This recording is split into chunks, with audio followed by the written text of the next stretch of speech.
What's going on, everybody? Hope you are doing well and Merry Christmas. I hope everyone had a lovely Christmas this year, just nice and relaxing. You know what? Paramount sent over Love and Monsters on 4K, and we gave it a watch the other night, and I knew of the movie, but I didn't really know too much about it. And I gotta say, we really enjoyed it. There were only a couple things where I was like, meh, but overall it was a good time. I'm gonna try not to give too much away. Basically what's happened is this asteroid's headed towards Earth, and they don't really show this. This is all like in the opening credits of the film, which is great. An asteroid's headed towards Earth.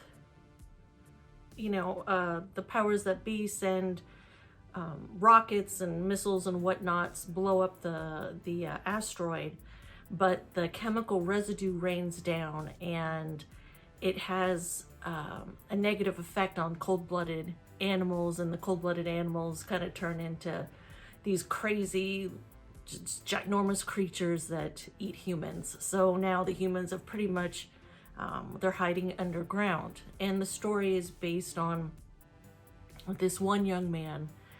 And he's kind of, he was a little annoying to me at first. At first I was like, oh boy, because his attitude or his acting style was very similar to like a Jesse Eisenberg.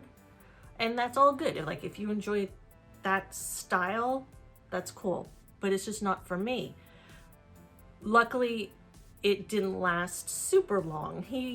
It really was a nice journey for him, where he started one way, and then the young man ended up pretty much a different way by the end of the film. But I think this is the young man that's in the Maze Runner movies. I was gonna say Percy Jackson, not Percy Jackson, Maze Runner. And he did fine. Everyone in the film, the acting was fine. But this is essentially his story of, he's not really happy where he's at. Like, he doesn't have a purpose in the underground bunker, in the little community he's in, and he feels as though he needs to travel. He knows where his girlfriend is staying, at a different bunker, but he needs to travel above ground to get to her.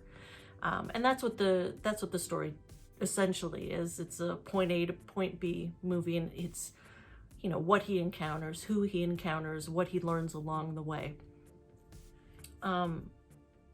And that was fine. It was good. They filmed it in Australia, so it was beautiful seeing, the landscape of Australia. Michael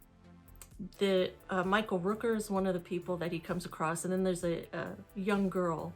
So those two are traveling together, and that was nice. He learned a lot from them. The end of the film, it's not a huge negative, but there's a little kind of storyline that happens towards the end of the film, and I understand why they did it. But I think by itself it's really cool what happens and what transpires, but I don't know if I like it in the whole scheme of the entire film. I think it could have been accomplished a different way, but whatever. It wasn't enough to turn me off to the film. I still enjoyed it. But so I do recommend that you give it a watch, because it's enjoyable. It really is. Now, let's talk about special features. Special features are interesting on this one, and I don't think I've ever seen this before on a 4K disc. So the 4K disc does not contain any special features, only the Blu-ray disc does. And I might be totally ignorant, and maybe someone can explain why a company would choose to do this, have the special features on the Blu-ray and not the 4K.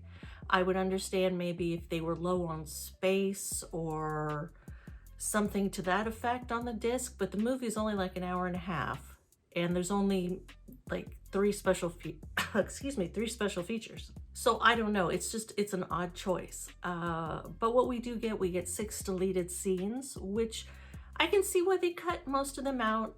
They would have kind of slowed the film down. It was some character development stuff, which is always good, but I can see why they would cut it out.